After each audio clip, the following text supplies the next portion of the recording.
Sitaki kumuona Amani akishinda, si kwa Juma. Unataka nifanye nini? Kesho asubuhi kuna pesa za mauzo atakuwa nazo. Zikipolawama itaangukia kwake. Unataka aonekane mwizi? Nataka Juma aone kuwa sio mwaminifu kama anavyofikiria. Amani anatoka nyumbani mapema kwenda sokoni.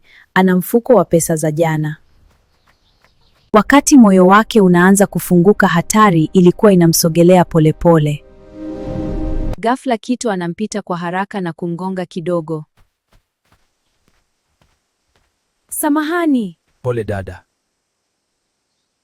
Anaondoka haraka. Amani anaendelea bila kujua mfuko wake umefunguliwa kidogo. Amani anapofika, anagundua pesa zimepotea.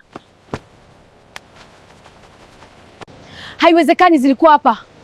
Haiwezekani zilikuwa hapa. Ulipokea pesa za jana sio? Ndiyo. Lakini nini? Au labda kuna kitu hatujui. Wivu umezaa njama, na sasa Amani anakabiliwa na aibu mbele ya watu. Je, Juma atasimama upande wake au ataamini maneno ya watu?